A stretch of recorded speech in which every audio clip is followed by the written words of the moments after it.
Episode 21 to 30।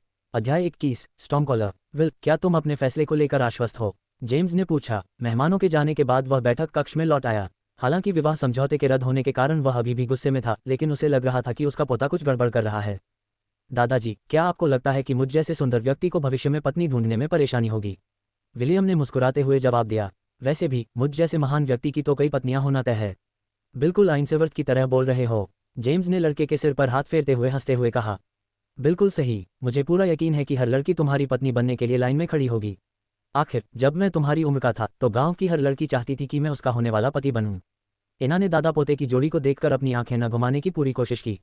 फिर उसने अपना सिर अपने पति की ओर घुमाया और उसके कान में कुछ फुसफुसाया। मुझे हमेशा से पता था कि मेरे पिता एक आत्ममुग्ध व्यक्ति थे। हालांकि मुझे यह उम्मीद नहीं थी कि विलियम भी बड़ा होकर वैसा ही बन जाएगा। मोड्रेड ने आह भरी और चाय की चुस्की ली। वह अपने पिता की इस बुरी आदत के बारे में लंबे समय से जानता था और बचपन से ही उसे इसकी आदत पड़ गई थी। ऐसा लगता था कि आत्ममुग्धता उनके जीन में ही निहित थी। वो कमीनी औरत और उसका हरामजादा पति भविष्य में पछताएंगे। जेम्स ने चिढ़कर कहा। मुझे यकीन है कि उस बूढ़े मूर्ख को दिल का दौरा पड़ जाएगा जब उसे पता चलेगा कि उसके परिवार ने समझौता तोड़ा है। जेम्स ने विलियम की ओर देखा जो बड़े चाव से सेब पाई का एक टुकड़ा खा रहा था। उसे अब भी समझ नहीं आ रहा था कि उसके पोते ने अगाथा और एलेनोर से दुर्लभ हथियार दिखाने के लिए क्यों कहा। अगर ये हथियार किसी हथियार की दुकान में बिकते तो इनकी कीमत 1000 सोने के सिक्कों से भी ज्यादा होती। विल, जब तुमने उनसे उन दुर्लभ हथियारों को दिखाने के लिए कहा था तब तुम क्या सोच रहे थे? जेम्स ने पूछा। ये सवाल सुनकर अन्ना और मोड्रेड के कान खड़े हो गए। जेम्स की तरह वे दोनों भी बहुत उत्सुक थे। विलियम मुस्कुराया और अपना हाथ खोला। कुछ ही सेकंड बाद एक छोटा सा बर्फ का टुकड़ा उसकी हथेली से कुछ इंच ऊपर तैरने लगा। फिर बर्फ का टुकड़ा गायब हो गया और उसकी जगह एक छोटी सी लौ दिखाई दी। विलियम का प्रदर्शन यहीं समाप्त नहीं हुआ। आग बुझ गई और उसकी जगह पानी का एक छोटा सा गोला तैरने लगा। पानी का गोला गायब होते ही कमरे में हल्की हवा का झोंका महसूस हुआ। अंत में विलियम की हथेली के ऊपर एक चट्टान का टुकड़ा मंडराता रहा और कुछ सेकंड तक वहीं रुका रहा, फिर बिना किसी निशान के गायब हो गया। जेम्स, मोड्रेड और अन्ना चौंककर हौंफने लगे। उन्हें अपनी आंखों पर विश्वास नहीं हो रहा था। उनकी नज़र उस लड़के पर पड़ी जिसके चेहरे पर घमंडी भाव था, मानो उसने जो कुछ दिखाया वह कोई बड़ी बात न हो। मैं दूसरे व्यवसायों की शक्तियों को सीख सकता हूँ, बशर्ते मैं उस व्यवसाय से संबंधित कोई वस्तु धारण कर सकूं, विलियम ने समझाया। बेशक, इसका मतलब यह नहीं है कि मैं तुरंत उनमें निपुण हो जाऊंगा। किसी भी प्रशिक्षु की तरह मुझे इन शक्तियों का उपयोग करने और उन्हें अपना बनाने के लिए शुरुआत से सीखना होगा। विलियम झूठ नहीं बोल रहा था। हालांकि उसने कई जॉब क्लास हासिल कर ली थी, लेकिन वे सभी शून्य स्तर की थीं। अगर वह उनका पूरा फायदा उठाना चाहता था तो उसे अपने स्किल ट्री के अंतर्गत विशेष कौशल को अनलॉक करने के लिए संबंधित जॉब लेवल को बढ़ाना होगा। क्या बिजली से आपका कोई विशेष लगाव है? जेम्स हकलाते हुए बोला। संबंध? नहीं, मेरा किसी भी तत्व से कोई संबंध नहीं है, विलियम ने समझाया। हालांकि अगर मेरे पास कोई ऐसी कलाकृति या हथियार हो जो किसी विशेष पेशे से संबंधित हो तो मेरे लिए वह पेशा सीखना संभव है। जेम्स और मोड्रेड ने एक दूसरे की तरफ देखा, फिर बड़ा वाला जल्दी से कमरे से बाहर निकल गया। विलियम, तुम्हें ये बात किसी को नहीं बतानी चाहिए, मोड्रेड ने सलाह दी। तुम्हें इसे गुप्त रखना होगा। चाचा जी, मैंने सबको अपनी क्षमता के बारे में इसलिए बताया क्योंकि यहाँ मौजूद हर कोई मेरा परिवार है। विलियम मुस्कुराया। अगर मैं अपने ही परिवार पर भरोसा नहीं कर सकता तो किस पर भरोसा करूं? विलियम ने अपनी क्षमता सबको दिखाकर एक बड़ा जोखिम उठाया था। हालांकि उसे विश्वास था कि सब इसे गुप्त रखेंगे। पिछले जन्म में उसका कोई परिवार नहीं था। अनाथ होने के कारण उसे कभी यह समझ नहीं आया कि परिवार का होना कैसा होता है। यही कारण था कि उसने अपनी क्षमता का खुलासा करने का फैसला किया। वह एंसेवर्थ परिवार पर भरोसा करने को तैयार था। हालांकि यह उसकी ओर से एक जोखिम भरा कदम था, लेकिन उसे अंदर से महसूस हो रहा था कि यही सही कदम है। विल, आपके भरोसे के लिए धन्यवाद। मॉड्रेड अपने भतीजे की ईमानदारी से बहुत प्रभावित हुआ। इना को भी अपने पति की तरह ही महसूस हो रहा था और उसने विलियम को स्नेह भरी निगाहों से देखा। उसने कुछ नहीं कहा क्योंकि उसे लगा कि कुछ कहने की जरूरत नहीं है। विश्वास ऐसी चीज है जिसे शब्दों में व्यक्त नहीं किया जा सकता। केवल भावनाएं ही काफी होती हैं। 5 मिनट बाद जेम्स एक लकड़ी का बक्सा लेकर कमरे में लौटा। बक्से पर बहुत ही जटिल नक्काशी थी। उस पर कुछ प्रतीक चिन्ह बने हुए थे जिन्हें विलियम समझ नहीं पाया। बक्सा 2 मीटर से अधिक लंबा और 1 फुट चौड़ा था। विलियम ने अनुमान लगाया कि डिब्बे के अंदर कोई हथियार है। अपने पोते का ध्यान डिब्बे पर केंद्रित देखकर जेम्स ने धीरे से उसका ढक्कन खोला। जैसे ही डिब्बा खोला गया, बैंगनी रंग की रोशनी की एक चमक दिखाई दी और बैंगनी बिजली की लकीरें छोटे सांपों की तरह हवा में लहराने लगीं। यह क्या है? विलियम की आंखें चमक उठी जब उसने बक्से के अंदर हथियार देखा। इसका नाम स्टॉर्मकॉलर है, जेम्स ने श्रद्धापूर्वक कहा। यह हमारे महान पूर्वज क्लाउड वॉन आइंसवर्थ का हथियार है। स्टॉर्मकॉलर? विलियम ने आश्चर्य से भाले की ओर देखा। भाला कम से कम 6 फीट लंबा था। काले हैंडल पर बिजली की तरह सोने की लकीरें बनी हुई थीं। भाले का ब्लेड बैंगनी रंग का था और एक नज़र में ही विलियम समझ गया कि यह कोई साधारण हथियार नहीं था। आगे बढ़ो, जेम्स ने आग्रह किया। इसे रोके रखो। जेम्स ये देखना चाहता था कि क्या विलियम भाले की शक्ति का उपयोग कर पाएगा। वह ये जानना चाहता था कि क्या आइंसवर्थ परिवार की भविष्यवाणी उसकी पीढ़ी में पूरी होगी।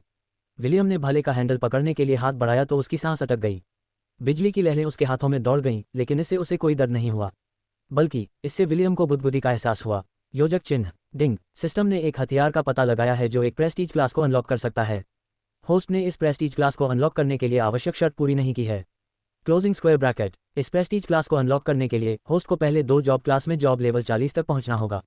मेजबान को Prestige class disciple of thunder प्राप्त करने में असमर्थ है। अध्याय 22 तत्वों की शक्ति। थंडर का शिष्य विलियम बुदबुदाया। एक प्रेस्टीज क्लास, क्या यह अन्य जॉब क्लास से अलग है? इस जॉब क्लास को अनलॉक करने के लिए मुझे 2 अलग अलग जॉब क्लास में जॉब लेवल 40 तक पहुंचना होगा। पहले तो विलियम असमंजस में था, लेकिन ये क्षण भर के लिए ही रहा। जैसे ही स्टॉर्मकॉलर को पकड़े हुए उसके हाथ उत्साह से कांपने लगे, उसका असमंजस उत्साह में बदल गया। जब जेम्स ने विलियम को थंडर का शिष्य कहते सुना तो उसका दिल जोर से धड़कने लगा। यह एक ऐसा रहस्य था जो उनके परिवार में पीढ़ी दर पीढ़ी चला आ रहा था और केवल आइंसवर्थ परिवार के वंशज ही स्टॉर्मकॉलर के महत्व को जानते थे। ये कैसा है? जेम्स ने पूछा। उसकी आवाज़ डर और उत्साह से कांप रही थी। विलियम ने खुद को शांत करने के लिए कुछ गहरी सांसें लीं। फिर उसने चमकती आंखों से अपने दादाजी की ओर देखा, मानो उसे कोई अद्भुत खिलौना मिल गया हो। जो लोग इस भाले को चलाना सीख लेंगे उन्हें गरज का शिष्य नामक पेशा सीखने का अवसर मिलेगा, विलियम ने ईमानदारी से उत्तर दिया। लेकिन फिलहाल मैं ये पेशा सीखने में असमर्थ हूँ। फिलहाल के लिए? मॉडरेट ने पूछा। मतलब तुम इसे भविष्य में सीख सकते हो? हाँ, विलियम ने स्वीकार किया। न्यूनतम आवश्यकताओं को पूरा करने के लिए मुझे ज़्यादा से ज़्यादा 2 से 3 साल लगेंगे। सिर्फ 2-3 साल? बहुत बढ़िया। जेम्स ने मुट्ठी भींची और उसके चेहरे पर एक बड़ी मुस्कान आ गई। तो अब से यह भला तुम्हारा है? सच में? विलियम ने हैरानी से कहा। धन्यवाद दादाजी। हा। जेम्स ने विलियम के कंधे पर थपथपाया। मुझे धन्यवाद देने की कोई ज़रूरत नहीं है, लेकिन मुझे आपको कुछ ज़रूरी बात बतानी है। कृपया बैठ जाए। विलियम ने आज्ञा का पालन किया और सोफे पर बैठ गया। जेम्स उसके बगल में बैठ गया और अपने पोते को एक जटिल दृष्टि से देखने लगा। अपने विचारों को व्यवस्थित करने के बाद जेम्स ने कहा, मैं आपको तत्वों की शक्ति के बारे में कुछ बताता हूँ। तत्वों की शक्ति? विलियम ने पूछा। जी हाँ, जेम्स ने सिर हिलाया। आप मुझसे बाद में सवाल पूछ सकते हैं, पहले मुझे अपनी बात पूरी करने दीजिए। विलियम ठीक से बैठ गया और गंभीर भाव से अपने दादाजी को घूरने लगा। अपने पोते के चेहरे को देखकर जेम्स सहमति में सिर हिलाने में असमर्थ रहा। फिर उसने अपना गला साफ किया और अपनी बात शुरू की। तत्वों की शक्तियों में सबसे आम अग्नि है, जेम्स ने समझाया। लगभग सभी जादूगर इस तत्व का उपयोग कर सकते हैं। यहाँ तक कि वे लोग भी जिनका अग्नि तत्व से कोई विशेष संबंध नहीं है, वे भी इसे कुछ हद तक उपयोग कर सकते हैं। बेशक कुछ जादूगर ऐसे भी होते हैं जो केवल उसी तत्व का उपयोग कर सकते हैं जिससे उनका विशेष संबंध होता है। संक्षेप में कहें तो जादूगरों द्वारा उपयोग किया जाने वाला सबसे आम तत्व अग्नि है। दूसरा सबसे आम तत्व पृथ्वी है। पृथ्वी तत्व का उपयोग करने में सक्षम लोगों की बहुत मांग होती है। क्यों? क्योंकि यह उन्हें चीज़ें बनाने की क्षमता प्रदान करता है। जेम्स ने विलियम को अपना व्याख्यान समझने का समय देने के लिए कुछ देर रुककर कहा, पृथ्वी की शक्ति से किले की दीवारें, पुल, घर और अन्य संरचनाएं बनाई जा सकती हैं। यह एक अत्यंत स्थिर तत्व भी है जिसका उपयोग मुख्यतः रक्षा कार्यों में किया जाता है। सभी तत्वों में पृथ्वी सबसे मजबूत है। फिर हमारे पास वायु तत्व है। इस तत्व का उपयोग मुख्य रूप से कल्पित बौने करते हैं। आप ये भी कह सकते हैं कि प्रत्येक कल्पित बौना वायु तत्व के प्रति विशेष लगाव के साथ पैदा हुआ था। बेशक उनमें से कुछ को जीवन और प्रकाश की जादुई शक्तियों का भी वरदान प्राप्त था, लेकिन हम इस बारे में बाद में बात करेंगे। हवा कभी हल्की हवा की तरह कोमल होती है तो कभी तलवार की तरह तेज। यह इसे नियंत्रित करने वालों को उड़ने की शक्ति प्रदान करती है। बेशक यदि आप एक निश्चित स्तर की विशेषज्ञता प्राप्त कर लेते हैं तो आप आकाश में स्वतंत्र रूप से उड़ने में भी सक्षम हो जाएंगे। अगला तत्व है जल। जल जीवन का तत्व है। जिस प्रकार हम सांस लेते हैं उसी प्रकार जीवित रहने के लिए हमें इसकी आवश्यकता होती है। ये तत्व किसी शांत झील की तरह सौम्य भी हो सकता है या सुनामी की तरह उग्र भी। यदि आप किसी ऐसे व्यक्ति से मिलें जिसमें जल जादू का प्रभाव हो तो बेहतर होगा कि आप उसके साथ विनम्रता से पेश आएं। वे सबसे मददगार दोस्त होते हैं और सबसे खतरनाक दुश्मन भी। अगर आप उनसे दोस्ती नहीं कर सकते तो उन्हें नाराज न करें। जेम्स हंस पड़ा। तुम्हारी दादी जल विद्या में माहिर एक ज्ञानी महिला हैं। वह मेरे जीवन में मिली सबसे अद्भुत महिला हैं। अपनी दिवंगत पत्नी को याद करके जेम्स के होंठ कांपने लगे। विलियम ने अपने दादाजी के चेहरे पर आए बदलाव को देखा और उन्हें सहारा देने के लिए उनके हाथ पकड़ लिए। चिंता मत करो, वह अब एक बेहतर जगह पर है और हम पर नजर रख रही है। जेम्स मुस्कुराया और फिर अपनी बात जारी रखी। दुनिया में मौजूद बाकी सभी तत्व अग्नि, पृथ्वी, वायु और जल इन 4 मूल तत्वों से ही उत्पन्न हुए हैं। स्वाभाविक रूप से इस नियम के कुछ अपवाद हैं जिनमें अंतरिक्ष, समय, प्रकाश और अंधकार का जादू शामिल है। बर्फ का जादू जल के जादू की एक शाखा है। कुछ शक्तियाँ 2 या 2 से अधिक तत्वों के संयोजन से बनती हैं। हालांकि इनमें एक विशेष तत्व है जो सबसे ऊपर है और वह है बिजली का जादू। क्या कोई ऐसा जादू है जो सबसे ऊपर है? विलियम ने पूछा। कहीं ऐसा तो नहीं, जेम्स मुस्कुराया। कहा जाता था कि बिजली की जादूगरी नायकों की शक्ति होती है। जो भी इस जादूगरी को सीख लेता था, महाद्वीप की ताकतें उसे खोज निकालती थीं और अत्यंत सावधानी से पालती पोसती थीं। स्वाभाविक रूप से ऐसे गुट भी हैं जो इन तथाकथित नायकों से नफरत करते हैं और उनमें से एक दानव जाति भी है। आखिरकार पहले नायकों को हजारों साल पहले धरती पर आतंक मचाने वाले दानव सरदारों को हराने के लिए बुलाया गया था। बेशक उन सभी में सबसे प्रसिद्ध हमारे पूर्वज क्लाउड वॉन आइंसवर्थ थे। अपने हाथ में स्टॉर्मकॉलर लिए हुए उसने दिव्य बिजली का आह्वान किया ताकि धरती को दानव जाति के भ्रष्टाचार से शुद्ध किया जा सके। तब से राक्षस बिजली की शक्ति का इस्तेमाल करने वाले किसी भी व्यक्ति की हत्या करने के लिए हर हद पार कर चुके हैं।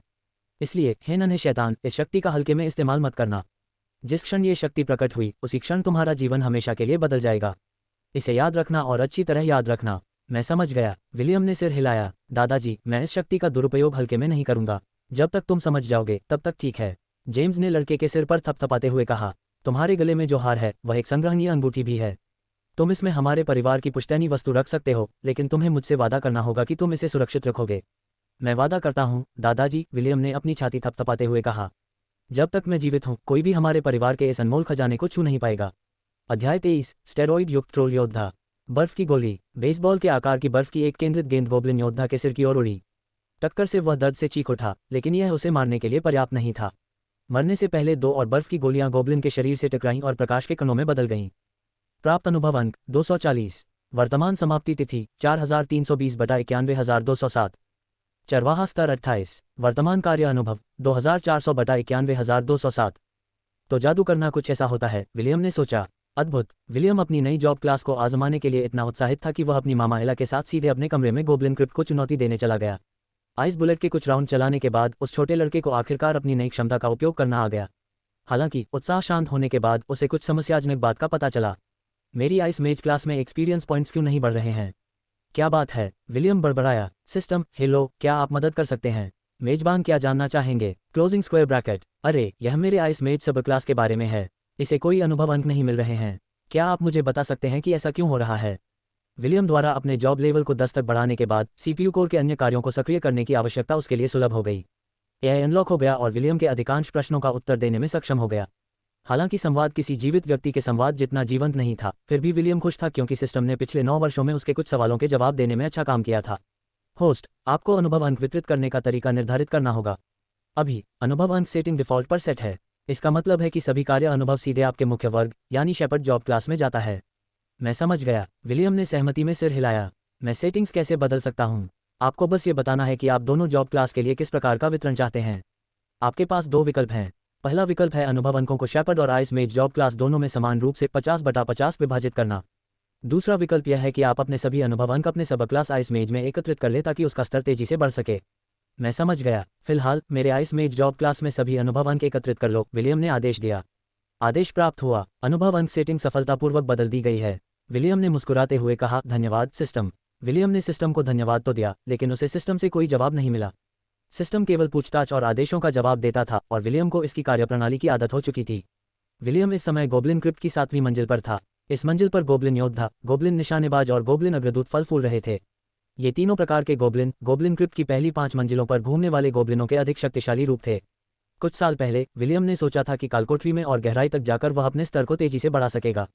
यह उसकी गलती थी क्योंकि वह जितना अंदर तक जाता गया, राक्षस उतने ही भयंकर होते गए।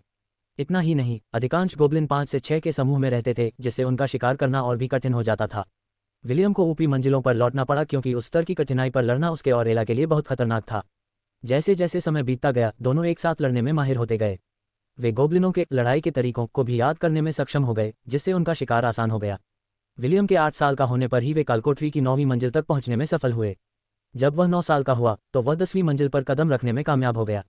हालांकि विलियम ने बॉस के कमरे के द्वार में प्रवेश करने की हिम्मत नहीं की। उसे नहीं पता था कि अगर उन्हें पता चल गया कि बॉस उन दोनों के लिए बहुत शक्तिशाली है तो क्या वह बॉस के क्षेत्र में मौजूद अंगूठी को सक्रिय करके भाग पाएगा या नहीं।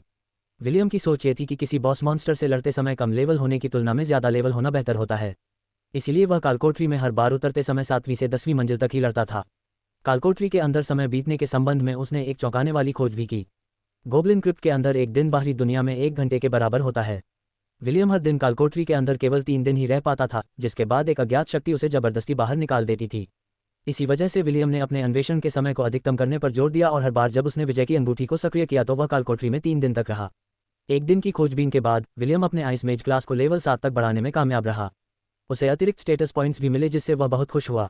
योजक चिन्ह। वर्तमान अनुभव 10,535/91207। आइस मेज लेवल 7। वर्तमान जॉब अनुभव 185/6197। योजक चिन्ह। आइस मेज स्किल ट्री में दिखाई देने वाली स्किल्स में से विलियम ने 2 स्किल्स को प्राथमिकता देने के लिए चुना।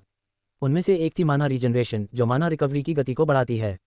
विलियम ने बिना सोचे समझे इस स्किल को इसके अधिकतम स्तर यानी 10वें स्तर तक बढ़ा दिया। मन पुनर्जनन 10/10। निष्क्रिय माना पुनर्जनन को 100% बढ़ाता है। विलियम द्वारा चुना गया दूसरा कौशल आइस आर्मर था। बर्फ का कवच 10/10।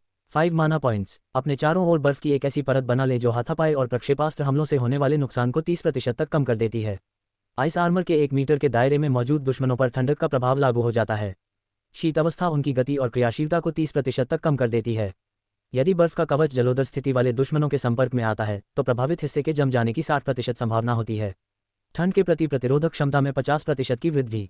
कौशल अवधि 30 मिनट। विलियम के लिए सुरक्षा ही सर्वोपरि लक्ष्य था। यदि कोई ऐसा कौशल होता जिससे उसके जीवित रहने की संभावना बढ़ जाती तो वह किसी शक्तिशाली आक्रमण कौशल के बजाय उसे प्राथमिकता देता। बर्फ के कवच के साथ एला एक ताकतवर योद्धा बन गई। जैसे जैसे साल बीतते गए एला अपने बच्चे विलियम के साथ साथ और भी मजबूत होती गई। एला एक अंगोरियन बकरी के रूप में 28वें स्तर पर पहुंच चुकी थी। एक सामान्य बकरी होने के नाते उसके बुनियादी आंकड़े काफी कम थे और वह केवल एक गोब्लिन योद्धा का ही मुकाबला कर सकती थी। शक्ति 20, चपलता 48, जीवन शक्ति 12, खुफिया जानकारी 12, निपुणता 7। हालांकि विलियम के 4 कौशलों अर्थात bestow, wolf in sheep's clothing, leader of the herd और वे ऑफ द शेपर्ड के कारण उसके दयनीय आंकड़ों में अभूतपूर्व वृद्धि हुई थी। बेस्टो स्किल एला को सभी स्टैट्स में जोड़ 1 का बोनस देता है। भेड़ की खाल में भेड़िया विलियम के नियंत्रण में मौजूद झुंड को सभी आंकड़ों में अतिरिक्त जोड़ 1 का लाभ देता है। Leader of the heard Bairstow skill के समान है। विलियम द्वारा किसी को अपने झुंड का नेता नियुक्त करने के बाद उस व्यक्ति के सभी स्टैट्स में अतिरिक्त जोड़ 1 अंक जुड़ जाते हैं। लेकिन बात यहीं खत्म नहीं होती। The way of the shepherd William के नियंत्रण में मौजूद पूरे झुंड के गुणों में 20% की और वृद्धि करता है, जिससे एला एक ऐसी ताकतवर जानवर बन जाती है जो आसानी से 1 दर्जन गोब्लिन को कुचल सकती है। विलियम के सभी कौशलों को लागू करने के बाद उसके अंतिम आंकड़े इस प्रकार थे। शक्ति 20 जोड़ 4 0, चपलता 48 जोड़ 4 6, जीवंतता 12 जोड़ 3 8, खुफिया जानकारी 12 जोड़ 3 8, निपुणता 7 जोड़ 3 7। एला की बढ़ी हुई क्षमताओं ने उसे स्टेरॉइड लेने वाले ट्रोल योद्धा जितनी ताकतवर बना दिया था। सीधे शब्दों में कहें तो वह एक ऐसी बकरी थी जो विध्वंसक गेंद की तरह जोरदार प्रहार कर सकती थी। वह विलियम की ताकतवर बनने की चाहत से पैदा हुई एक धोखेबाज थी। आप ये भी कह सकते हैं कि विलियम ने अपनी माँ एला को युद्धों के दौरान चोट से बचाने के लिए हर संभव प्रयास किया था। बर्फ के कवच के कारण विलियम आराम से चाय पी सकता था और सेब पाई खा सकता था, जबकि उसकी माँ एला ने 7वीं से 10वीं मंजिल तक आसानी से विजय प्राप्त कर ली। अध्याय 24 पहला बॉस मुकाबला। हम बहुत दूर आ गए हैं माँ, विलियम ने अपने सामने कांस्य द्वार को देखते हुए कहा। मी, हमने इस दिन की तैयारी के लिए अपनी पूरी कोशिश की है। अब अज्ञात की ओर अंतिम कदम उठाने का समय आ गया है। मी, विलियम और एला इस समय 10वीं मंजिल पर स्थित बॉस रूम के द्वार पर खड़े थे। अपने जॉब लेवल को 8वें स्तर तक बढ़ाने के बाद उन्होंने फैसला किया कि अब आखिरकार अपने पहले बॉस फाइट का अनुभव करने का समय आ गया है। काफी सोच विचार के बाद उसने अपने बचे हुए स्किल पॉइंट को आइस वॉल स्किल पर लगाने का फैसला किया। बर्फ की दीवार 1/5 लक्षित स्थान पर बर्फ की दीवार बनाता है। बर्फ की दीवार 2 मीटर ऊंची और 3 मीटर चौड़ी है। बर्फ की दीवार की मोटाई 1 मीटर है। कौशल की अवधि 25 सेकंड। वर्तमान समाप्ति तिथि 4320/91207। आइस मेज लेवल 7। वर्तमान कार्य अनुभव 185/6197। योश, चलो शुरू करते हैं। विलियम ने अपनी छड़ी को कसकर पकड़ा और दूसरे हाथ से कांस्य द्वार को धक्का देकर खोल दिया। द्वार खोलते ही विलियम के सामने सबसे पहले एक विशाल मैदान दिखाई दिया। ये रोम के कोलिजियम जैसा था जहां ग्लेडिएटर आपस में लड़ते थे। बॉस रूम के एक तरफ जलती हुई मशालें कतार में लगी थीं, जिनसे युद्ध क्षेत्र के चारों ओर एक रहस्यमयी चमक फैल रही थी। विलियम और एला के कमरे में कुछ कदम अंदर जाते ही दरवाजा उनके पीछे बंद हो गया। विलियम को इस स्थिति का पहले से ही अंदाजा था, इसलिए उसे ज्यादा फिक्र नहीं हुई। उसने तुरंत अपनी माँ एला को मजबूती से तैयार किया ताकि वह किसी भी चुनौती का सामना कर सके। प्रदान करो। झुंड का नेता, बर्फ का कवच, स्टील का शस्त्र। मी, एला ने जमीन पर पैर पटके और खुद को लड़ाई के लिए तैयार किया। वह 1.5 मीटर लंबी थी और उसके सींग खूनी लाल चमक रहे थे। विलियम अखाड़े के किनारे पर खड़ा था, उसने भी बॉस के आने के लिए खुद को तैयार किया। कोलिजियम के पिछले हिस्से में बने चबूतरे से 2 मीटर लंबा एक बौना कूद पड़ा, जिससे कमरे में एक भयंकर दहाड़ गूंज उठी। वह चमड़े के कवच से ढका हुआ था और उसके पास तलवार और ढाल थी। विलियम ने अपने मूल्यांकन कौशल का उपयोग करके अपने दुश्मन की पहचान की। योजक चिन्ह, हॉबगोब्लिन नेता। अनगिनत विकासों के बाद गोब्लिन जाति ने अंततः एक नेता को जन्म दिया है। हॉबगोब्लिन गोब्लिन जाति की मजबूत होने की इच्छा से पैदा होता है। हॉबगोब्लिन का नेतृत्व करने के लिए एक हॉबगोब्लिन नेता का जन्म होता है। योजक चिन्ह, विलियम अक्सर सोचता था कि उसकी मूल्यांकन क्षमता उपन्यासों में वर्णित क्षमताओं की तरह काम क्यों नहीं करती। आमतौर पर मूल्यांकन क्षमता का उपयोग करने पर व्यक्ति अपने आसपास के लोगों और राक्षसों के संपूर्ण आंकड़े देख पाता था। उसने अतीत में कई बार अपने मूल्यांकन कौशल का परीक्षण किया था, लेकिन तब से इसमें कोई सुधार नहीं हुआ था। वह केवल अपने और एला के आंकड़े ही देख सकता था।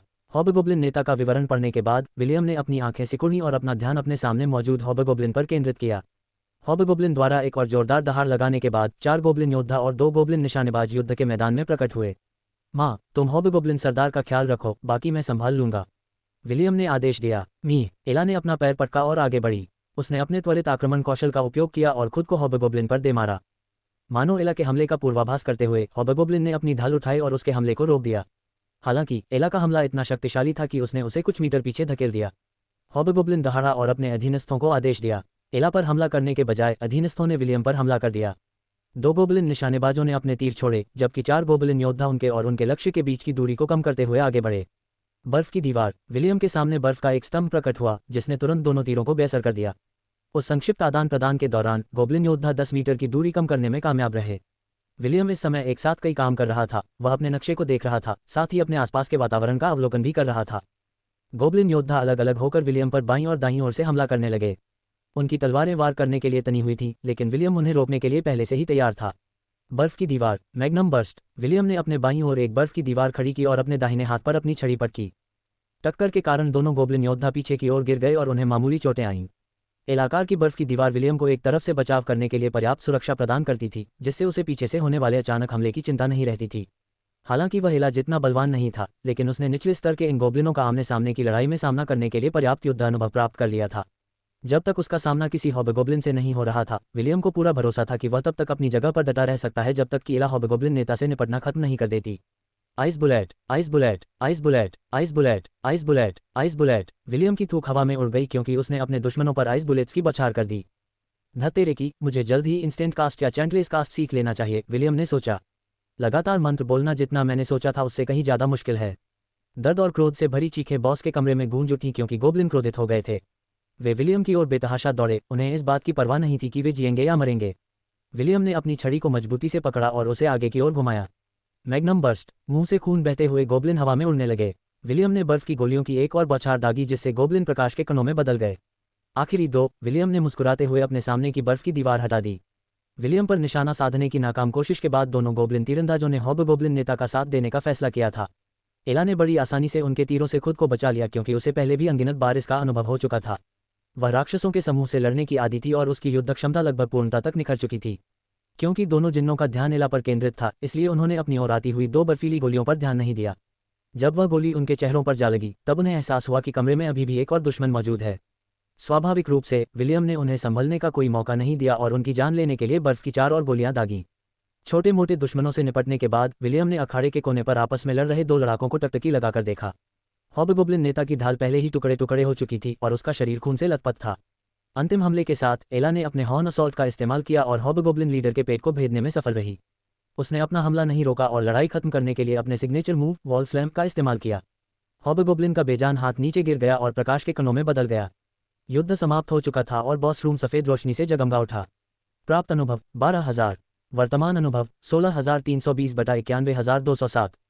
आइस मेज लेवल 8। वर्तमान कार्य अनुभव 5,988 बटा 7,615।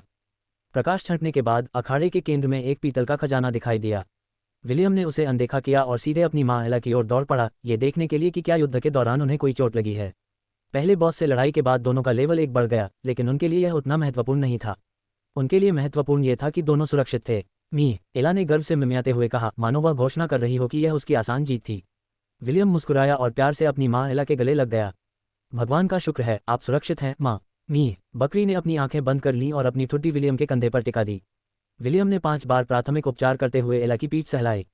हॉबगोब्लिन के साथ झड़प के दौरान एला को कुछ मामूली चोटें आई थीं और विलियम द्वारा प्राथमिक उपचार करने के बाद वे चोटें गायब हो गईं। 5 मिनट बाद विलियम और एला पीतल के खजाने के संदूक के सामने खड़े थे। पता नहीं इसके अंदर क्या है, उम्मीद है सोना होगा। ढक्कन खोलते हुए विलियम मुस्कुराया। विलियम और एला ने संदूक के अंदर झांक कर देखा कि अंदर क्या है। संदूक के तल में जूतों की एक जोड़ी पड़ी थी। क्या संयोग है, मुझे नए बूट्स की जरूरत थी। विलियम ने संदूक से बूट्स उठाते हुए मुस्कुराते हुए कहा, यह बिल्कुल सही समय पर मिले। अब मैं अपनी मूल्यांकन क्षमता का इस्तेमाल करता हूँ। योजक चिन्ह, विंडबोन बूट्स। अपने पैरों पर हल्का पहने, अपने जीवन में मजबूती से आगे बढ़ें। चपलता जोड़ 3। योजक चिन्ह, बहुत बढ़िया। विलियम को यह जानकर सुखद आश्चर्य हुआ कि जूते जादुई थे। उसके लिए हर एक स्टेट मायने रखता है। उसे निचले तलों पर बिखरे हुए संदूकों से इसी तरह के उपकरण मिले थे। हालांकि निचले तलों पर संदूक का मिलना एक बहुत ही दुर्लभ घटना थी। पिछले 9 वर्षों में उसे केवल 3 संदूक मिले थे और उन 3 संदूकों से उसे 3 ऐसी वस्तुएं मिली जिन्हें वह आज तक पहनता है। गोबलिन योद्धा की अंगूठी शक्ति जोड़ 2। गोबलिन मोहरा की अंगूठी विद जोड़ 2। बुद्धिमानों का ताबीज बुद्धि जोड़ 2। अब विंडबोन बूट्स के जुड़ने से विलियम के पास 4 जादुई वस्तुएं थीं जो उसके स्टैट्स को बढ़ाती थीं। चलो वापस चलते हैं माँ, विलियम ने अपने पुराने बूट्स की जगह विंडबोन बूट्स पहनकर कहा। लड़का बहुत खुश था और उसके दिल की चिंता आखिरकार गायब हो गई। बॉस फाइट उसकी उम्मीद से कहीं बेहतर रही। उसने 1 साल पहले बॉस को चुनौती देने में जल्दबाजी न करने के लिए खुद की तारीफ भी की। हालांकि बॉस के खिलाफ जीतने की संभावना थी, लेकिन घायल होने की संभावना कहीं अधिक थी। वास्तविक दुनिया में केवल 2 घंटे ही बीते थे कि विलियम और एला लड़के के बेडरूम में फिर से प्रकट हुए। अपने बिस्तर पर लेटने के बजाय विलियम कालीन पर लेट गया और अपनी माँ एला को गले लगाकर सो गया। उसे लंबे समय से उसकी बाहों में सोने की आदत हो गई थी। अंगोरियन बकरी भी उसके जैसा ही महसूस करती थी। वह लंबे समय से विलियम को अपने बच्चे की तरह मानती थी। जल्द ही दोनों सो गए। विलियम को पता नहीं था कि जेम्स उसके दरवाजे के ठीक बाहर पालती मारकर बैठा था। जैसे ही वे दोनों बेडरूम से बाहर निकले, जेम्स ने हवा में हलचल महसूस की। वह जल्दी से विलियम के कमरे में उसे देखने गया, लेकिन वहां कोई नहीं मिला। समझदारी भरी नज़र से देखते हुए जेम्स कमरे से बाहर निकला और अपने पोते के दरवाजे के बाहर पहरा देने बैठ गया। विलियम और एला के कमरे में वापस आने का आभास होने पर भी वह हिला तक नहीं। जब वे दोनों गहरी नींद में सो गए, तभी वह अपने कमरे में आराम करने के लिए वापस गया। अध्याय 25 भेड़ियों का ज्वार भाग 1। विलियम एला की पीठ पर बैठा था और बकरियों को घाटी में स्थित चरागाह की ओर ले जा रहा था। वह इस समय अपने भविष्य के मार्ग के बारे में सोच रहा था। 2 अलग अलग काम करने के अनुभव के बाद लड़का एक प्रयोग करना चाहता था और अपनी उपश्रेणी बदलना चाहता था। किसी कारणवश वह अपनी मुख्य नौकरी की श्रेणी नहीं बदल सका। सिस्टम के अनुसार उसने जो पहली नौकरी सीखी थी वही उसकी स्थायी मुख्य श्रेणी बनी रहेगी, यानी वह चरवाहे की नौकरी को किसी अन्य श्रेणी से नहीं बदल सकता था। हालांकि विलियम निराश था, फिर भी उसने सोचा कि शेपर्ड जॉब क्लास का होना अच्छा ही था। आखिरकार अगर उसने इसे सही समय पर हासिल न किया होता तो वह अब तक अपने दूसरे पुनर्जन्म की ओर बढ़ रहा होता। फिर भी अब मुझे समझ में आ रहा है कि एक से अधिक जॉब क्लास रखना कितना मुश्किल है, विलियम ने सोचा। एक जॉब क्लास को 40वें स्तर तक ले जाने में समय लगता है।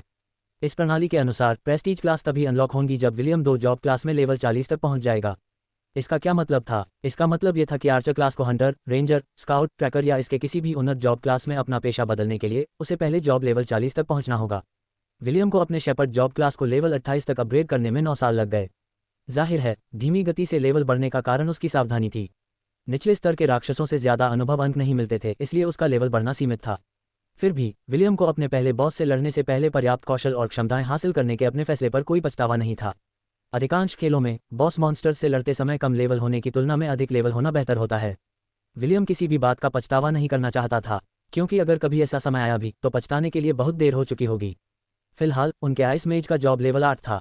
उसके पास वर्तमान में माना रीजनरेशन, आइस आर्मर और आइस वॉल जैसी क्षमताएं थीं। कुछ घंटे पहले ही उसने हॉबगोब्लिन सरदार से लड़ाई की थी। 11वीं मंजिल उनके लिए बिल्कुल अनजान थी और विलियम को नहीं पता था कि जब वह अपनी मामा एला के साथ उस मंजिल पर कदम रखेगा तो उसे किस तरह के गोब्लिन का सामना करना पड़ेगा। आज रात पता चल जाएगा, विलियम ने अपने सामने की घाटी को देखते हुए बुदबुदाया। ओए विलियम, थियो ने दूर से चिल्लाकर कहा, तुम्हें इतनी देर क्यों लग गई? मैं थोड़ा देर से उठा, विलियम ने जवाब दिया। फिर वह एला से उतरा और उसके गले लग गया। माँ, मैं जुन को आपकी देखरेख में छोड़ रहा हूँ। मी, एला मिमियाई और उसके पीछे बाकी बकरियां 3 पंक्तियों में व्यवस्थित हो गईं। फिर वह उन्हें उस क्षेत्र में ले गई जो उनके झुंड के लिए निर्धारित था। विलियम चलकर उन अन्य चरवाहों के पास गया जहां वे विश्राम कर रहे थे और थियो के बगल में बैठ गया। लोन्ड कस्बे में 6 वरिष्ठ चरवाहे और 5 प्रशिक्षु थे। थियो के पिता मार्कस चरवाहों में सबसे वरिष्ठ थे। थियो और विलियम दोनों प्रशिक्षु थे और बकरियों भेड़ों की देखभाल के अलावा उनके पास ज्यादा काम नहीं था। चूंकि दोनों की उम्र लगभग एक जैसी थी, इसलिए दोनों की आपस में अच्छी बनती थी। दूर से एक चीख सुनाई दी और वरिष्ठ चरवाहों में से एक ने मुस्कुराते हुए ऊपर देखा। हवा में एक बाज घाटी के ऊपर चक्कर लगा रहा था और उसकी आंखें अपने आसपास के वातावरण को किसी भी ऐसे खतरे की तलाश में देख रही थी जो झुंड को नुकसान पहुंचा सकता था। उस बाज के पंखों का फैलाव 3 मीटर से अधिक था। वह लोन्ड के वरिष्ठ चरवाहों में से एक जॉन का पालतू जानवर था। उसका नाम ब्लिट्ज था। मुझे लगता है कि आज घाटी में एक और शांतिपूर्ण दिन होगा, जॉन ने मुस्कुराते हुए कहा। शांति हमेशा अच्छी बात होती है, मार्कस ने दूर देखते हुए जवाब दिया। उसके बगल में एक जंगली सुअर लेटा हुआ था। यह मार्कस का पालतू जानवर था और इसका नाम थंडर था। हाँ, जॉन ने स्वीकार किया। फिर उसने पेड़ों की छांव में आराम कर रहे बच्चों की ओर देखा। जब उसकी नज़र विलियम पर पड़ी तो उसके चेहरे पर हैरानी के भाव आ गए। मार्कस ने जॉन की निगाहों का पीछा किया। जैसे ही उसकी नज़र अपने बेटे के साथ हंस रहे लड़के पर पड़ी, उसके चेहरे पर मुस्कान आ गई। वाह वाह वाह, मार्कस ने अपनी भौहें ऊपर उठाईं। लगता है कुछ सालों बाद एक और उपद्रवी सामने आने वाला है। बिल्कुल, जॉन ने सिर हिलाया। एंसेवर्थ परिवार मुझे हमेशा आश्चर्यचकित करता है। लगता है अब शांति ज़्यादा दिन नहीं टिकेगी। दोनों ने एक दूसरे को देखकर सहमति भरी नजरें मिलाईं और फिर अपने अपने काम पर लौट गए। कुछ घंटे बीत गए और सूरज अपने चरम पर पहुंच गया। सभी चरवाहे घाटी के सबसे बड़े पेड़ की छाया में दोपहर का भोजन करने के लिए इकट्ठा हुए। प्रशिक्षु चरवाहे अपनी सामान्य जगह पर एक साथ बैठे और अपने हाल के कारनामों की कहानियां साझा करने लगे। विलियम मुस्कुराते हुए अपने दोस्तों की बातें सुन रहा था। थियो और बाकी लोग अपनी हालिया शरारतों के बारे में बढ़ चढ़कर बातें कर रहे थे। उनकी कहानियां अतिशयोक्ति से भरी थीं, मानो वे ड्रैगन से लड़कर उनके ठिकानों में छिपे खजाने को हथियाने वाले नायक हों। विलियम का मन कर रहा था कि वह उन्हें गोब्लिन क्रिप्ट के अंदर अपने कारनामों के बारे में बता दे। लेकिन लड़का जानता था कि अगर उसने ऐसा किया तो कोई उस पर विश्वास नहीं करेगा। अचानक एक तीखी चीख ने घाटी के खुशनुमा माहौल को भंग कर दिया। जॉन, मार्कस और अन्य वरिष्ठ चरवाहे तुरंत खड़े हो गए। उनके चेहरे बेहद गंभीर हो गए, जो कि देखना बहुत ही दुर्लभ बात थी। ब्लिट्ज ने एक और चीख मारी और इस बार ये बहुत ही घबराहट भरी लग रही थी। भयानक भेड़िए, और वे सैकड़ों की संख्या में हैं, जॉन ने बताया।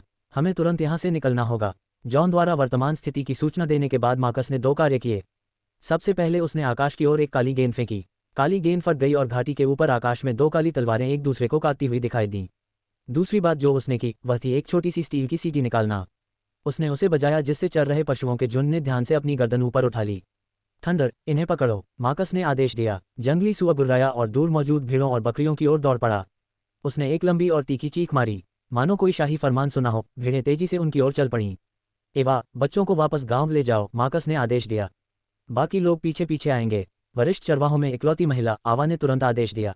थियो, विलियम और तुम सब शरारती बच्चे मेरे साथ आओ। लेकिन हमारे पशुओं का क्या होगा? थियो ने पूछा। क्या हो रहा है? भेड़ियों का झुंड हम पर टूट पड़ा है, एवा ने समझाया। हमें जल्दी करनी होगी, हमारे पास ज्यादा समय नहीं है। मामा एला, विलियम चिल्लाया, हम वापस कस्बे जा रहे हैं। झुंड को वापस बुलाओ। एला मिमियाए और उसके नेतृत्व में झुंड उसके साथ साथ दौड़ा। थियो और अन्य प्रशिक्षु इस दृश्य को आश्चर्य से देख रहे थे। यहाँ तक कि एवा भी विलियम के अपने झुंड पर महारत को देखकर हैरान थी। विलियम चुपचाप नहीं बैठा रहा और एला की ओर दौड़ा। वह तुरंत उसकी पीठ पर सवार हो गया और दोनों अपने अपने आश्रितों के पीछे खड़े हो गए। अवा होश में आए और बच्चों को पूरी तेजी से भागने का आदेश दिया। सफ़ेद बकरियों और भेड़ों का एक विशाल झुंड व्यवस्थित ढंग से पीछे हटने लगा। आसमान में मंडराते बाज की चीखें सुनकर वरिष्ठ चरवाहों के चेहरे गंभीर हो गए। हे भगवान, ये सोचकर ही दुख होता है कि हम एक भयानक आपदा के रास्ते में आ जाएंगे, जॉन ने कहा। भेड़ियों के झुंड का नेतृत्व तो 2 शताब्दी आपदाएं और 1 सहस्राब्दी आपदा कर रही हैं। नोट, स्तरों के अलावा कहानी में ऐसे उदाहरण भी होंगे जहां राक्षसों को शताब्दी, सहस्राब्दी और असंख्य राक्षसों के रूप में नामित किया जाएगा। जैसा कि नाम से पता चलता है, ये राक्षस 100, 1000 और 10,000 पुरुषों जितने शक्तिशाली हैं। चिंता मत करो, मैंने संकेत भेज दिया है, मार्कस ने जवाब दिया। भले ही झुंड खो जाए, हमें ये सुनिश्चित करना होगा कि बच्चे सुरक्षित रूप से कस्बे लौट आएं। सब लोग, आप में से किसी को भी मरने की इजाजत नहीं है, क्या मेरी बात समझ में आ गई? बूढ़े मार्कस, मरने वाला सिर्फ तुम ही होगे। लॉन्ट में इतने रोमांचक घटनाक्रम को हुए काफी समय हो गया है। क्यों ना हम एक प्रतियोगिता आयोजित करें? वही पुराने नियम। बिल्कुल, तुम कमीनो, अपनी हद पार मत करना, मार्कस गुस्से से बोला। मुझे पता है कि वो हजारों खूंखार भेड़िए और उनके अल्फा कुछ भी नहीं हैं। लेकिन शताब्दी और सहस्राब्दी जानवर कमजोर नहीं हैं।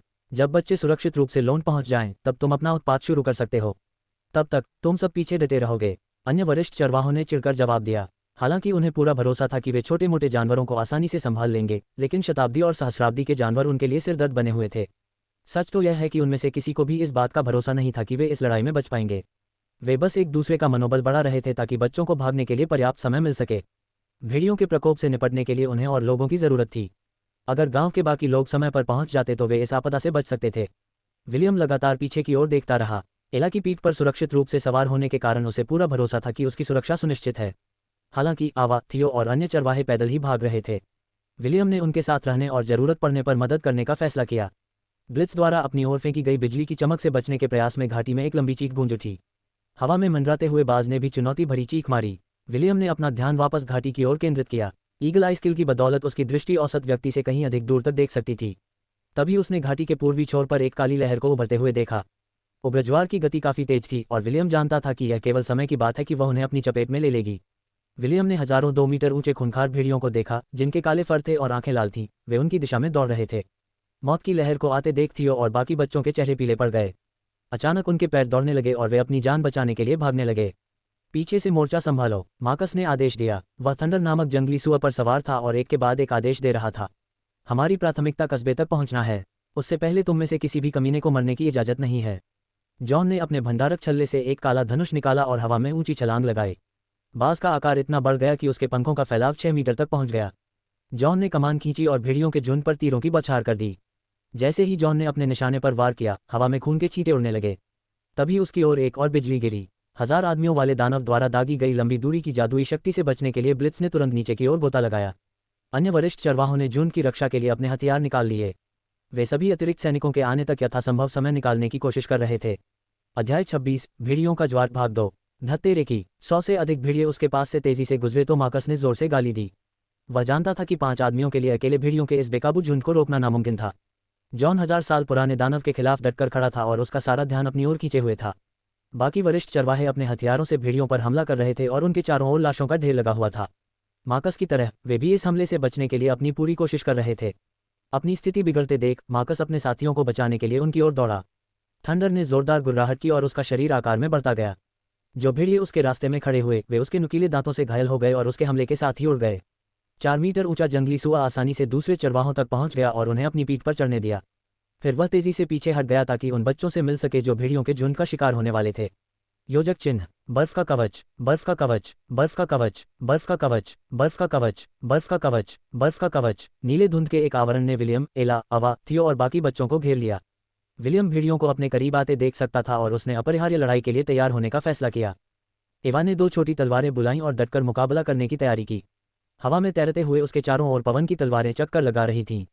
मैं तुम बच्चों को थोड़ा समय देती हूँ, एवा ने घोषणा की। विलियम, बाकी सब मैं तुम पर छोड़ती हूँ। मैं पूरी कोशिश करूंगा। विलियम ने सिर हिलाया। मरना मत, आंटी एवा। अरे बेवकूफ़, ये तो सिर्फ भेड़िए के बच्चे हैं, ये मुझे कैसे मार सकते हैं। आनाकानी बंद करो और जाओ, एवा ने आदेश दिया। बच्चों ने सिर हिलाया और जंगल की ओर तेजी से दौड़ पड़े। लोंड कस्बे की ओर जाने वाली मुख्य सड़क तक पहुंचने से पहले उन्हें यही आखिरी बाधा पार करनी थी। एवा जानती थी कि अगर बच्चे जंगल से सुरक्षित निकल जाएं तो यह एक चमत्कार ही होगा। अपने हथियारों को कसकर पकड़ते हुए उसने अपने चारों ओर हवा के ब्लेडों की संख्या बढ़ा दी। वह जितना हो सके उतना समय हासिल करना चाहती थी। बच्चों के जीवित रहने या न रहने की बात तो वह केवल ईश्वर से उनकी दया की प्रार्थना ही कर सकती थी। विलियम ये भी जानता था कि इतनी तेज गति से उनके लिए जंगल से भागना असंभव होगा। हताशा में अचानक लड़के के दिमाग में एक विचार आया। थियो, बाकियों को लेकर उस पेड़ पर चढ़ो, विलियम ने आदेश दिया। ध्यान रखना, जितना हो सके उतना ऊपर चढ़ना और बिल्कुल भी आवाज़ मत करना। बच्चे पहले तो हैरान हुए, लेकिन वे मूर्ख नहीं थे। वे समझ गए कि विलियम उन्हें क्या बताने की कोशिश कर रहा है और दूर स्थित ऊंचे पेड़ की ओर दौड़ पड़े। तुम्हारा क्या? थियो ने पूछा। कहीं तुम अकेले ही उन भेड़ियों का सामना तो नहीं करने वाले? तुम उनका मुकाबला नहीं कर सकते, मुझे पता है, लेकिन अगर हमने कुछ नहीं किया तो हम सब यहीं मर जाएंगे, विलियम ने गंभीर भाव से जवाब दिया। चिंता मत करो, मैं इतना जवान और इतना सुंदर हूं कि मर नहीं सकता। ये भेड़िए मुझे नुकसान नहीं पहुंचा पाएंगे। और मेरी माँ मेरी रक्षा के लिए यहाँ है। मी एला में मियाई। उसके चेहरे पर दृढ़ निश्चय का भाव था और उसके सींग खूनी लाल रंग से चमकने लगे। ठीक है, कृपया सावधान रहें। थियो जानता था कि विलियम सही कह रहा था। ये जीवन और मृत्यु का क्षण था और अगर वे जरा भी हिचकिचाए तो सब मर जाएंगे। विलियम अपने दोस्तों को जंगल के सबसे ऊंचे पेड़ पर चढ़ते हुए देख रहा था। उसे नहीं पता था कि भेड़िए पेड़ पर चढ़ सकते हैं या नहीं, लेकिन उसे यकीन था कि वे उन 4 दुबले पतले इंसानी बच्चों की तुलना में उन गोलमटोल भीड़ों की ओर ज्यादा आकर्षित होंगे। योजक चिन्ह, नाम विलियम वॉन आइंसवर्थ। जाति आधा एल्फ। Hit points 1950/1950। माना 1280/1350। कार्य वर्ग चरवाहा स्तर 28। उपश्रेणी आइस मेज स्तर 8। शक्ति 20 जोड़ 2। चपलता 30। जीवन शक्ति 20 जोड़ 2। खुफिया जानकारी 54 जोड़ 2। निपुणता 10 जोड़ 2 0। योजक चिन्ह, विलियम ने अपने निराशाजनक आंकड़ों को देखा और गहरी सांस ली। सिस्टम, मुझे तुम्हारी मदद चाहिए, विलियम ने कहा। मेजबान के आदेश की प्रतीक्षा है। क्या मेरे अधीन झुंड पर सामूहिक वरदान का प्रयोग करना संभव है? ये संभव है। Closing square bracket. विशेष कौशल का सृजन। मेजबान ने कौशल सीखा है, सामूहिक प्रदान करना। योजक चिन्ह, सामूहिक प्रदान करें। 500 माना अंक। आपके झुंड को सौंपे गए सभी प्राणियों के आंकड़ों को 10 से बढ़ाएं। इस कौशल को अपग्रेड नहीं किया जा सकता है। कौशल की अवधि 2 घंटे। योजक चिन्ह, सामूहिक वरदान। विलियम ने बिना पलक झपकाए इस कौशल का प्रयोग किया। उसने देखा कि उसके माना अंक तेजी से घट रहे हैं। उसके झुंड में शामिल 50 बकरियां चमक उठी क्योंकि उनकी शक्तियां बढ़ गईं। विलियम ने अपने माना पूल में बचे हुए दयनीय माना पॉइंट्स को देखकर आह भरी।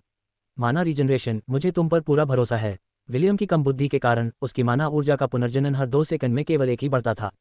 हर 2 सेकंड में एक माना ऊर्जा का बढ़ना तेज लग सकता है, लेकिन महत्वपूर्ण क्षणों में ये युद्ध का रुख मोड़ने के लिए पर्याप्त नहीं होगा। विलियम ने अपने अधीन बकरियों का निरीक्षण किया और उनके गुणों की जांच की। Mass bestow, way of the shepherd और वुल्फ इन शीप्स क्लथिंग जैसी शक्तियों के कारण अंगोरिया की बकरियां अब औसत डायो वुल्फ से थोड़ी अधिक शक्तिशाली हो गई थीं। योजक चिन्ह, जाति अंगोरियन बकरी। Hit points 580/580। माना 260/260। शक्ति 2 जोड़ 2 4। चपलता 3 जोड़ 2 5। जीवन शक्ति 4 जोड़ 2 5। बुद्धि 2 जोड़ 2 4। निपुणता 2 जोड़ 2 4। योजक चिन्ह, विलियम जानता था कि उसकी छोटी सी सेना उन सैकड़ों खूंखार भेड़ियों का मुकाबला करने के लिए पर्याप्त नहीं थी जो उन पर हमला करने वाले थे। उसे इस बात का भी गहरा दुख था कि एला को छोड़कर उसका पूरा झुंड नष्ट हो जाएगा। फिर भी उसने दांत पीसते हुए बकरियों को दूर भागती हुई भीड़ों की ओर दौड़ने का आदेश दिया। कुछ ही देर में सैकड़ों भेड़िए जंगल में घुस आए और धरती कांप उठी।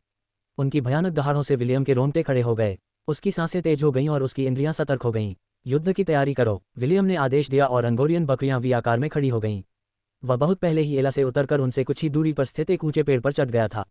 वह जानता था कि उसे अपने साथ रखने से वह अपनी पूरी ताकत का इस्तेमाल करने से हिचकेगी। हालांकि यह एक जोखिम भरा कदम था, लेकिन उनका मानना था कि यही उनके लिए सबसे अच्छा विकल्प था। सभी बकरियों ने अपने सिर नीचे कर लिए और उनके सींग बाहर की ओर निकले हुए थे। एला का भव्य रूप उनके सामने एक सेनापति की तरह खड़ा था, मानो वह अपने सैनिकों को युद्ध में नेतृत्व कर रही हो। कुछ ही सेकंड बाद खूंखार भेड़िए नजर आने लगे। उनकी भयानक शक्ल और नुकीले दांतों को देखकर विलियम कांप उठा। अगर उसने पेड़ की छाल को मजबूती से न पकड़ा होता तो शायद सदमे से वह पेड़ से गिर ही गया होता। माँ, कृपया सुरक्षित रहना, विलियम ने प्रार्थना की। वह पहले भगवान में विश्वास नहीं करता था, लेकिन गैविन, इससे लिली और डेविड से मिलने के बाद उसका नजरिया पूरी तरह बदल गया। क्रोधित भेड़ियों का झुंड खून से लाल आंखों वाली उन 51 बकरियों की ओर दौड़ा।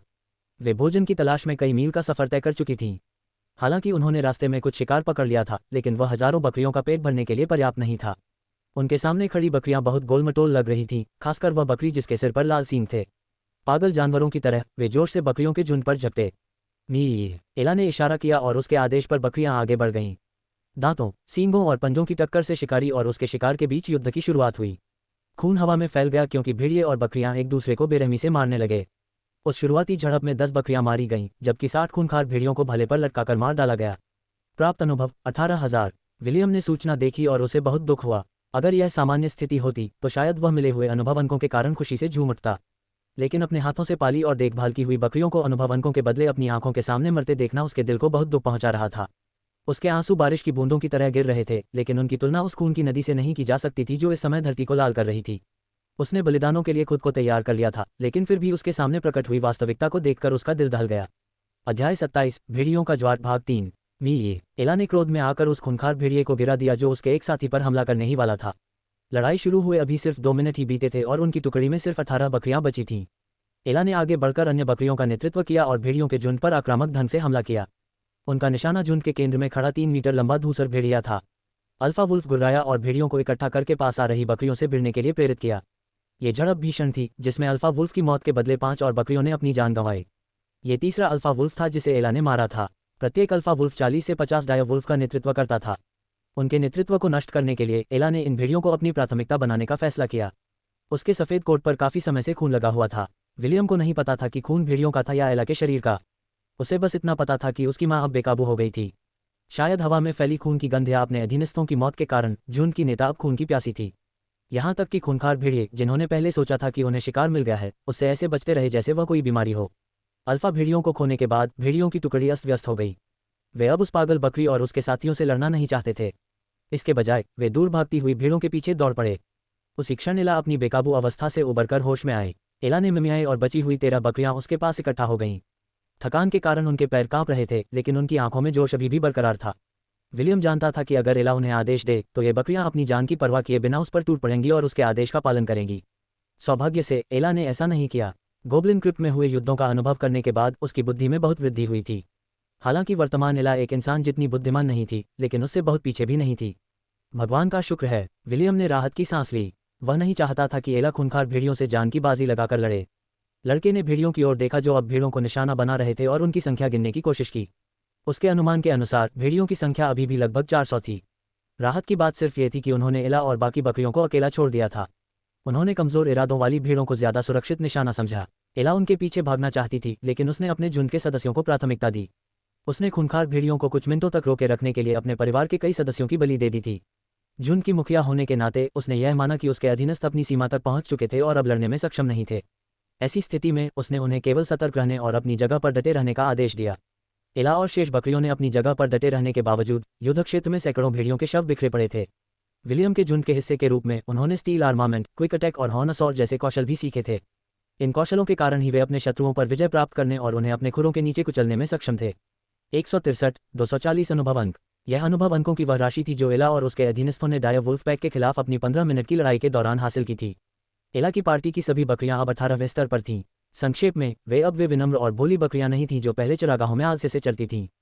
उनमें से एक ही 3 खूंखार भेड़ियों को 3 बनाम 1 की लड़ाई में हराने के लिए काफी था। भेड़ों के वध की बेबस चीख विलियम के कानों तक पहुंची। उसकी बकरियों के विपरीत, जिन्हें उसने शक्तियां और कौशल प्रदान किए थे, भेड़ें वास्तव में पालतू जानवर थीं।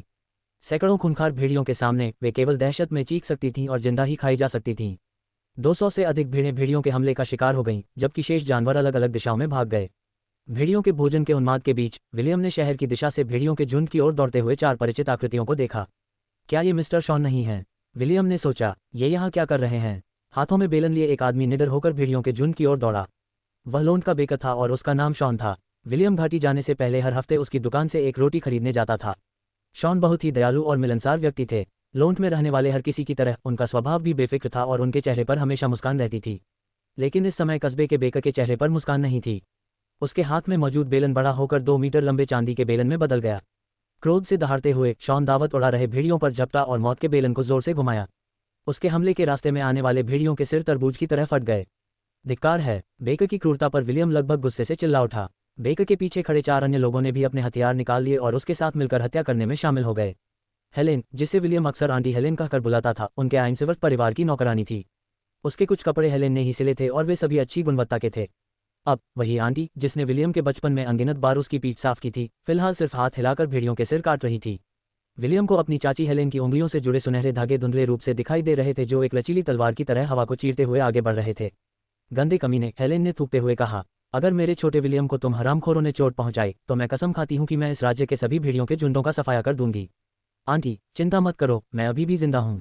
अपनी आंटी हेलेन की चिंता देखकर विलियम को बहुत अच्छा लगा।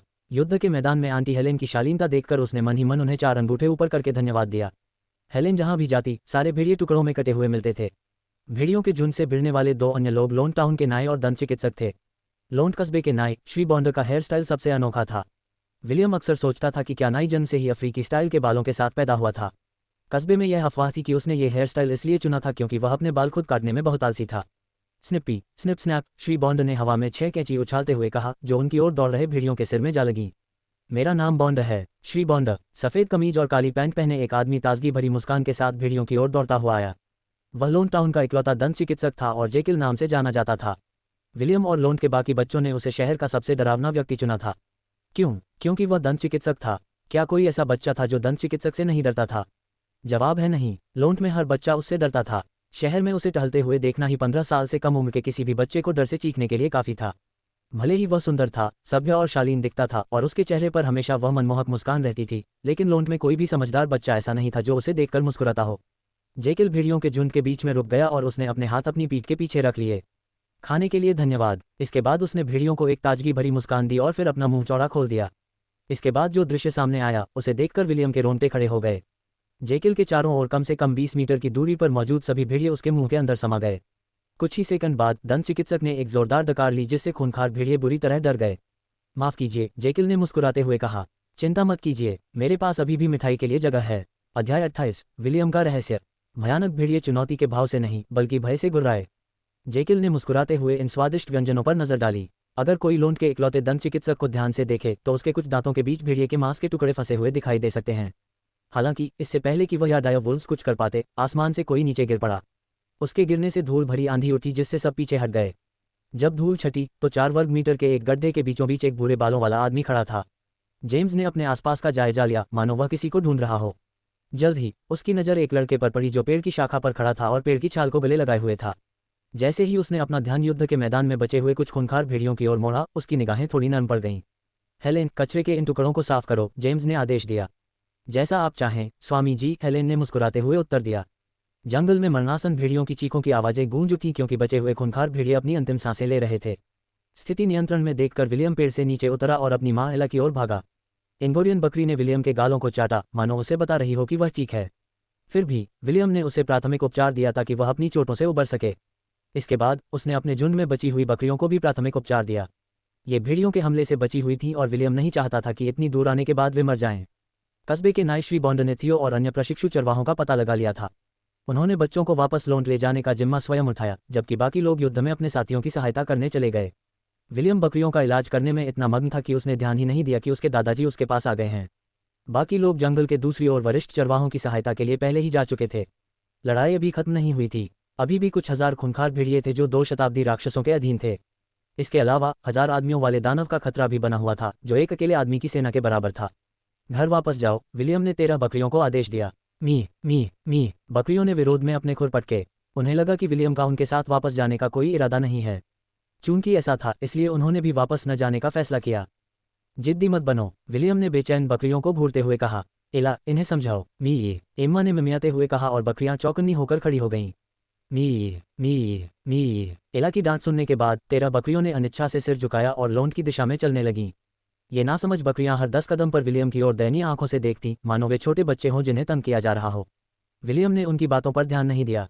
चूंकि उसने पहले ही अपना मन बना लिया था, इसलिए वह अपने वचन से पीछे नहीं हटेगा। जेम्स ये सब बड़े चाव से देख रहा था। एक नज़र में ही उसने देखा कि बकरियों के व्यवहार में काफ़ी बदलाव आ गया था। इससे उसके कुछ संदेह पुष्ट हो गए। विलियम, क्या मैं आपसे एक सवाल पूछ सकता हूँ? बिल्कुल, अगर आप जवाब नहीं देना चाहते तो आपको कुछ भी कहने की ज़रूरत नहीं है, जेम्स ने मुस्कुराते हुए कहा। विलियम ने अपने दादाजी की आंखों में देखा और पाया कि वे कितने गंभीर थे। कुछ देर सोचने के बाद उसने दृढ़ता से सिर हिलाया। क्या राक्षसों को मारने के बाद आप शायद अधिक शक्तिशाली हो जाते हैं? जेम्स ने पूछा। इस सवाल ने विलियम को चौंका दिया। यह उसका एक राज था और उसे यकीन नहीं था कि जेम्स को यह बताना सही रहेगा या नहीं। हालांकि उसके दिल की गहराई में कहीं उसे यह एहसास हो रहा था कि अपने परिवार पर भरोसा करना ठीक है। अगर आप जवाब नहीं देना चाहते तो भी कोई बात नहीं। जेम्स ने आह भरी। शायद मैंने जल्दबाजी कर दी। हो सकता है ये पूछने का सही समय न हो। हाँ, विलियम ने उत्तर दिया। राक्षसों को मारने से मेरी ताकत बढ़ती है। विलियम ने झूठ बोलने के कई कारण सोचे थे, लेकिन अंत में उसने अपने दादाजी के साथ अपने रहस्यों में से एक को साझा करने का फैसला किया। जेम्स को विलियम से ईमानदारी भरा जवाब मिलने की उम्मीद नहीं थी, लेकिन जवाब सुनकर उसे झटका लगा। उसका चेहरा तुरंत गंभीर हो गया और उसने अपने पोते के कंधे पर हाथ रख दिया। धन्यवाद, जेम्स मुस्कुराया। हमारे परिवार के अलावा किसी को भी यह राज मत बताना। समझ गया, विलियम ने उत्तर दिया। आओ, ये तुम्हारे मजबूत होने का एक बेहतरीन मौका है। जेम्स ने घाटी की ओर दौड़ते हुए इशारा किया। विलियम मूर्ख नहीं था। वह समझ गया था कि उसके दादाजी उसे क्या बताना चाह रहे हैं। लड़का उत्साह से अपनी माँ एला की पीठ पर चढ़ गया और अपने दादाजी के पीछे पीछे युद्ध में चला गया। कोई दमदार कौशल चुनो, ऐसा कौशल जो जोरदार वार कर सके, जेम्स ने पीछे मुड़े बिना कहा। इस दुर्लभ अवसर को हाथ से जाने मत दो। विलियम के होंठों का कोना थोड़ा सा हिल गया। उसके दादाजी ऐसे व्यवहार कर रहे थे मानो वे विलियम की परिस्थितियों को पूरी तरह समझते हों। विलियम को नहीं पता था कि यह अच्छी बात है या बुरी। हालांकि उसे एक बात का पूरा यकीन था, उसके दादाजी यह सब उसके भले के लिए कर रहे थे। मुझे लगता है कि यह सब खत्म होने के बाद मुझे दादाजी से खुलकर बात करनी चाहिए, विलियम ने सोचा। जेम्स का व्यवहार उसे हैरान कर गया था, लेकिन चूंकि वह उसके दादाजी थे और उन्होंने पहले ही उन्हें अपना रहस्य बता दिया था, इसलिए विलियम फिलहाल स्थिति को सहजता से स्वीकार करेगा। अपने दादाजी के शब्दों को याद करते हुए विलियम ने अपना स्टेटस पेज चेक किया। अब एक शक्तिशाली आक्रमण कौशल चुनने का समय था। डायर वुल्व्स के साथ युद्ध के बाद उसकी आइस मेज जॉब क्लास के कुछ लेवल बढ़ गए थे। गैविन के आशीर्वाद से अब उसके पास कई स्किल पॉइंट थे जिनका उपयोग वह भारी क्षति पहुंचाने वाली स्किल चुनने के लिए कर सकता था। अपने आइस मेज स्किल ट्री में उपलब्ध स्किल्स की जांच करने के बाद उसने आइस स्पाइक स्किल को अधिकतम स्तर तक अपग्रेड करने का निर्णय लिया। बर्फ की कील 10/10, 20 माना पॉइंट्स। नुकसान पहुंचाने के लिए जमीन से एक सीधी रेखा में तेज धार वाले बर्फ के कांटे बनाएं। दुश्मनों को जमा देने का मौका है। पहुंचाया गया नुकसान बुद्धिमत्ता के 6 गुना के बराबर है। बॉस मॉन्स्टर्स को फ्रीज नहीं किया जा सकता। अपने बचे हुए स्किल पॉइंट को उसने आइस वॉल स्किल पर लगाने का फैसला किया। बर्फ की दीवार 5/5, 10 माना पॉइंट्स। लक्षित स्थान पर बर्फ की दीवार बनाता है। बर्फ की दीवार 3 मीटर ऊंची और 4 मीटर चौड़ी है। बर्फ की दीवार की मोटाई 1 मीटर है। कौशल की अवधि 40 सेकंड। जैसे ही जेम्स और विलियम जंगल से बाहर निकले, उनके सामने भेड़ियों का एक विशाल काला सागर प्रकट हो गया। जंगल में विलियम ने जिन सैकड़ों भेड़ियों का सामना किया था, उनकी तुलना में भेड़ियों का यह सैलाब कहीं अधिक भयावह था।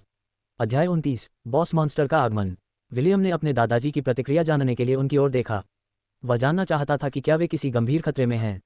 उसकी उम्मीदों के विपरीत सामने मौजूद भारी संख्या को देखकर भी बूढ़ा व्यक्ति विचलित प्रतीत हुआ।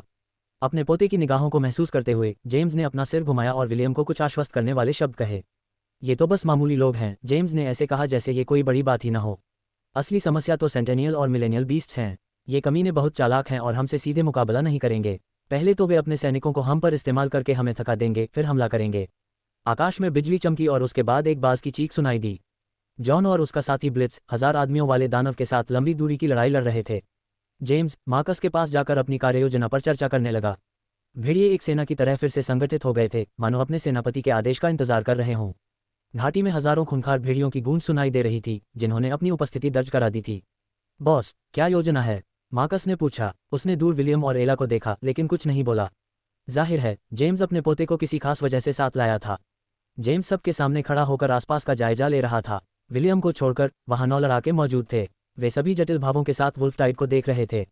भेड़ियों के झुंड को देखकर जेम्स ने जवाब दिया, ऐसा लगता है कि हम झुंड के हारे हुए लोगों से लड़ रहे हैं। ये भेड़िए पुरानी पीढ़ी के हैं। क्या साल का वह समय फिर से आ गया है? मार्कस ने पूछा। अगर मुझे सही याद है तो पिछली 20 टाइड के बाद 3 साल बीत चुके थे, जेकिल ने टिप्पणी की। ऐसा लगता है कि इस साल प्रतियोगिता काफी कड़ी है। उन सभी के मन में एक ही बात थी। चूंकि यहाँ राक्षसों का प्रकोप फैल गया था, इसका मतलब था कि राज्य के आसपास के अन्य गांव और कस्बे भी इसी तरह की स्थिति का सामना कर रहे थे। चिंता मत करो, अगर आसमान भी गिर जाए तो भी लोन सुरक्षित रहेगा, जेम्स ने घोषणा की। वहां मौजूद सभी लोगों ने सहमति में सिर हिलाया। यह एक ऐसी बात थी जिस पर उन्हें कभी संदेह नहीं था। विलियम गंभीर भाव से बातचीत सुन रहा था। वह बड़ों को देख रहा था, लेकिन उनमें से कोई भी मौजूदा स्थिति से ज्यादा परेशान नहीं लग रहा था। विलियम को यह नहीं पता था कि बड़ों को पहले सिर्फ बच्चों की सुरक्षा की चिंता थी। चूंकि बच्चे पहले ही लौट चुके थे, इसलिए वयस्कों को अब संयम बरतने की चिंता करने की आवश्यकता नहीं थी। वास्तव में वे भेड़ियों के झुंड का सामना करने के लिए बहुत उत्सुक थे, मानो यह कोई विशेष आयोजन हो। सर, क्या छोटे मालिक का यहाँ होना ठीक है? हेलेन ने पूछा। जेम्स ने विलियम को तिरछी नज़र से देखते हुए मुस्कुराया। उसकी चिंता मत करो, वह यहाँ सिर्फ अनुभव प्राप्त करने आया है, लेकिन उसे ज़रूरत से ज़्यादा अहमियत मत दो। उसके साथ रहो और ध्यान रखो कि वह भेड़िए का गोबर न बन जाए। जैसा आप कहें। हेलेन ने झुककर अभिवादन किया। जेम्स ने सबके सामने आकर अपनी युद्ध योजना बताई। पहले उन 2 शताब्दी राक्षसों को खत्म करते हैं, लेकिन ध्यान रहे कि उन्हें मार न डालें, जेम्स ने घोषणा की। उनके अंक काट दो ताकि वे इधर उधर भाग न सकें। क्या पुराना नियम लागू होता है? एवा ने हाथ उठाया। जमीन से कुछ ऊपर हवा में तैरते हुए उसके चेहरे पर खून की प्यास झलक रही थी। हवा के झोंके उसके चारों ओर ऐसे नाच रहे थे मानो वे उसके कपड़ों का हिस्सा हों। बिल्कुल, जेम्स ने सिर हिलाया। जो भी सबसे ज्यादा भेड़ियों को मारेगा उसे 2 शताब्दी पशुओं के 20 कोर मिलेंगे। ठीक है, अब बात बनी। हाँ, माफ करना दोस्तों, वो कोर तो पक्के हैं। चुप रहो मार्कस, वो कोर मेरे हैं। जैसे ही सब लोग युद्ध की तैयारी करने लगे, शोर शराबा शुरू हो गया। जेम्स ने अपने पोते की ओर देखा और सिर हिलाया। विलियम ने भी सहमति में सिर हिलाया। रास्ते में उन दोनों ने कुछ बातों पर चर्चा की थी। विलियम को वुल्फटाइड के खिलाफ उनके अभियान में शामिल होने की अनुमति नहीं थी। जेम्स ने उसे स्पष्ट रूप से आदेश दिया था कि वह केवल उसका आदेश मिलने के बाद ही कार्रवाई करे। लड़के को पता था कि यह हीरो बनने का समय नहीं है। उसके दादा ने उसके लिए पहले ही मंच तैयार कर दिया था। उसे बस अपनी भूमिका निभानी थी और उसका लाभ उठाना था। जेम्स ने एक विशाल युद्ध कुल्हाड़ी बुलाई और उसे दोनों हाथों से पकड़ लिया। उसके चेहरे पर एक निर्भीक मुस्कान थी और वह अपने सामने मौजूद अनगिनत भेड़ियों की ओर दौड़ने लगा। हमला करो, जेम्स ने अपनी कुल्हाड़ी उठाते हुए युद्ध का आदेश दिया। जेकिल को छोड़कर बाकी सब उसके पीछे दौड़ पड़े। दंत चिकित्सक ने अपना सिर हिलाया और इत्मीनान से युद्ध क्षेत्र की ओर चल पड़ा। कितने जोशीले लोग हैं, जेकिल ने टिप्पणी की। हालांकि वह अपने साथियों को फटकार लगाता हुआ प्रतीत हो रहा था, लेकिन उसकी आंखों में उत्साह की एक चमक थी। युवा स्वामी, आप जो देखने वाले हैं उस पर आश्चर्यचकित मत होना, हेलेन ने अपने चेहरे पर प्यारी सी मुस्कान के साथ कहा। मैंने उन्हें इतने सालों में इतना जीवंत नहीं देखा है। विलियम ने कोई जवाब नहीं दिया। उसे पहले से ही अंदाजा था कि उसकी चाची हेलेन किस ओर इशारा कर रही हैं। जंगल में हुई लड़ाई देखने के बाद उसे एहसास हुआ कि लौंड के लोग उतने सीधे साधे नहीं थे जितने दिखते थे। ठीक उसी क्षण घाटी में एक जोरदार दहाड़ गूंजी और जेम्स हवा में बहुत ऊपर उछल गया। उसके शरीर की मांसपेशियां फूल गईं और वह निडर होकर जानवरों की लहर के केंद्र में कूद पड़ा, जैसे आकाश से कोई उल्कापिंड गिर रहा हो। जेम्स ने अपनी युद्ध कुल्हाड़ी जमीन पर पटकी। इसके बाद जो हुआ वह एक जबरदस्त विस्फोट था जिसने भेड़ियों के शरीरों को मांस के पेस्ट में बदल दिया। घाटी में एक जोरदार चीख गूंज उठी जब जंगली सुअर थंडर भेड़ियों के झुंड के बीच से बुलडोजर की तरह सीधे निकल पड़ा। उसके रास्ते में जो भी आया वह टुकड़े टुकड़े हो गया। एला ने यह दृश्य देखा और मिमियाई। उसके खुर जमीन पर ऐसे पटक रहे थे मानो वह भी भेड़ियों के झुंड में घुसने के लिए बेताब हो। शांत हो जाओ माँ, विलियम ने उसकी गर्दन थपथपाते हुए कहा। हमारा समय भी आएगा मी। सच तो यह है कि विलियम जानता था कि एला अभी भी उस स्तर पर नहीं थी जहां वह युद्ध के मैदान में आगे बढ़कर अपने रास्ते में आने वाले सभी को मार सके। फिर भी उसे विश्वास था कि एक दिन ऐसा आएगा जब वह बिना किसी बाधा के धरती पर चल सकेगी। विलियम इसे साकार करने का भरसक प्रयास करेगा। एला विलियम के मन की बात समझ गई थी। हालांकि वह निराश थी, उसने जमीन पर पैर पटकना बंद कर दिया। वह दृढ़ निश्चय के साथ लड़ाई देखने के लिए वहीं खड़ी रही। अचानक युद्ध के मैदान में 2 अनोखे भेड़िए प्रकट हुए। वे 4 मीटर लंबे थे और उनके नीले फर उन्हें भीड़ से अलग दिखाते थे। उनके सिर से 2 सींग निकले हुए थे और वे हरे प्रकाश से जगमगा रहे थे। दोनों चेले आ गए हैं, हेलेन ने कहा। युवा स्वामी, इन्हें ध्यान से देख लीजिए। ये दोनों शताब्दी राक्षस हैं। जैसा कि नाम से पता चलता है, ये 100 आदमियों के बराबर ताकतवर हैं। अगर यात्रा के दौरान कभी इनसे सामना हो जाए तो कृपया जितना हो सके भाग जाए। चिंता मत करो आंटी हेलेन, विलियम ने जवाब दिया। मैं उनसे तभी लड़ूंगा जब मुझे पूरा विश्वास होगा कि मैं जीतूंगा। 2 खूंखार भेड़ियों ने दहाड़ मारी और एक शक्तिशाली झटके से युद्ध क्षेत्र में हलचल मच गई। जेम्स और बाकी लोग पीछे हट गए, लेकिन वे हतोत्साहित नहीं हुए। उनकी नज़र में वे दोनों भेड़िए कोई मामूली चीज़ नहीं थे। याद रखना, उन्हें मारना मत, जेम्स ने सबको याद दिलाया। बस उनके अंक काट देना। मैं कर रहा हूँ। बेकर शॉन हंसा। उसके हाथ में बेलन 10 मीटर तक ऊपर उठ गया। सबसे नज़दीकी सेंटेनियल 20 तोप के चारे के पीछे छिपा हुआ था, इसलिए उसने बेलन को पोल वॉल्ट की तरह इस्तेमाल करके उस तक पहुंचने का फैसला किया। विलियम चमकती आंखों से शॉन को हवा में 100 मीटर की दूरी तय करते हुए देखता रहा।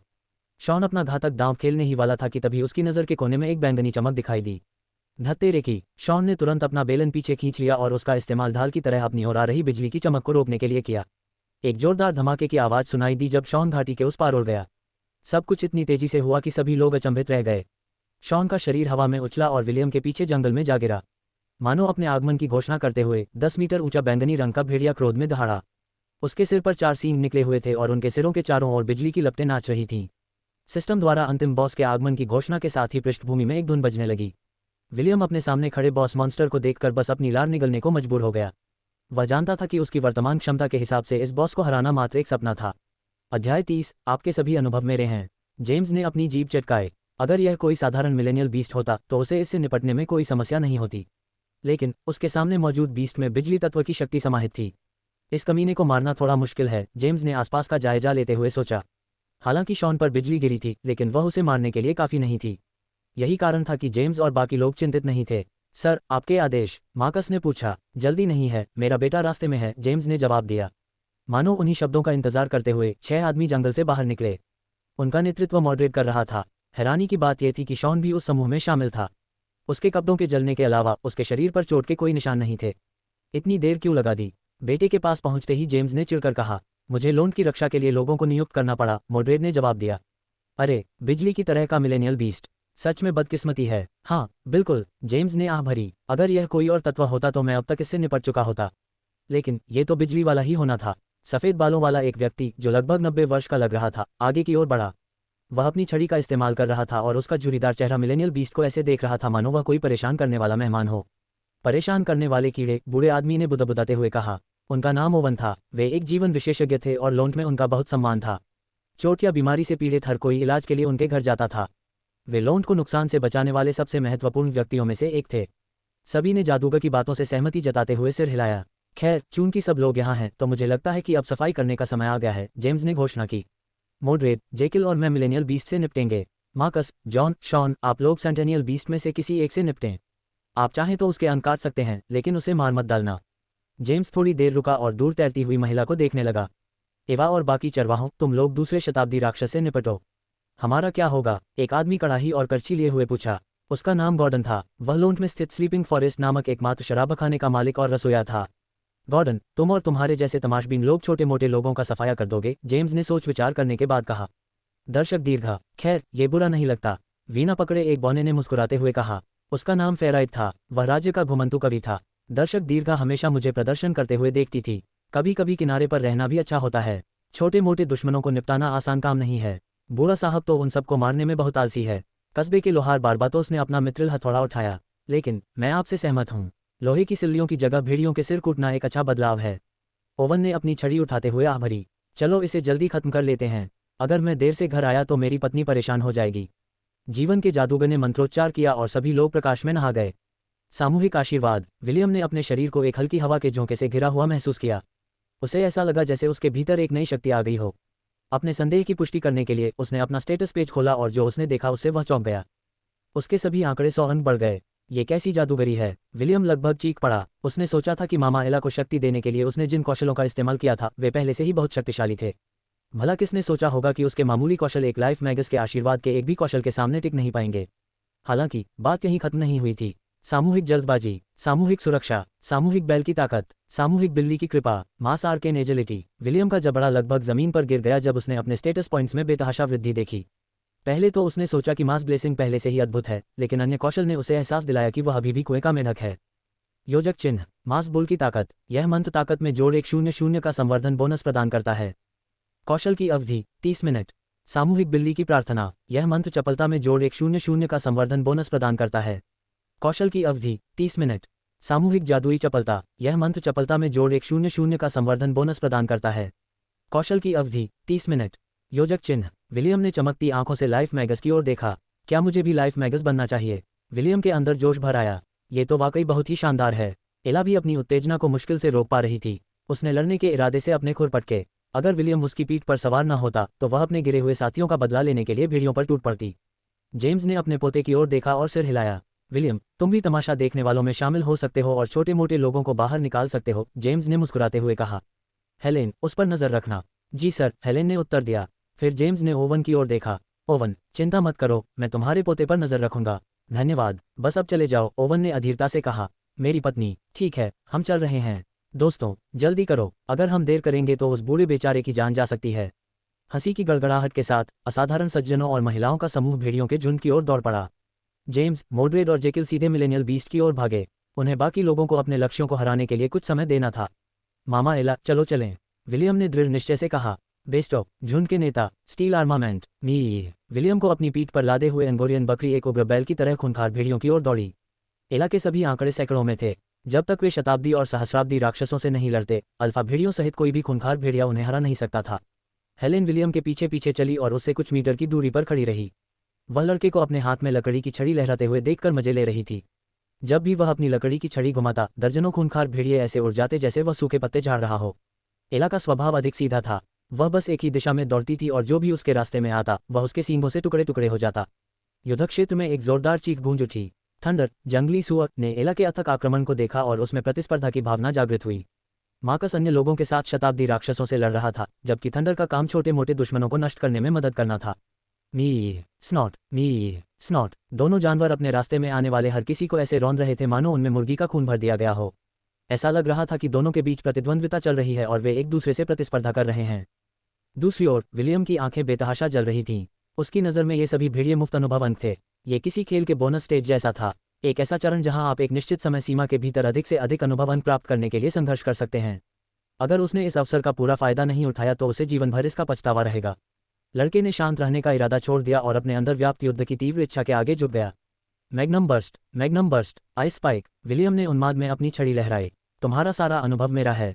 तेज धार वाली बर्फ की नुकीली चट्टानें जमीन से ऊपर उठीं और अपने रास्ते में आने वाली हर चीज को छेदती चली गईं। छोटा लड़का इस दौरान जितना हो सके उतना अनुभव अंक हासिल करने के लिए बेताब था। दूर से विलियम को देख रहे हेलेन और ओवन ने आश्चर्य से अपनी भौहें ऊपर उठा लीं। वे उस शरारती बच्चे को बचपन से जानते थे, लेकिन ये पहली बार था जब उन्होंने उसे किसी वास्तविक युद्ध में जादू का इस्तेमाल करते देखा था। आगे की कहानी सुनाने के लिए वी एम स्टोरी वर्ल्ड को सब्सक्राइब करो।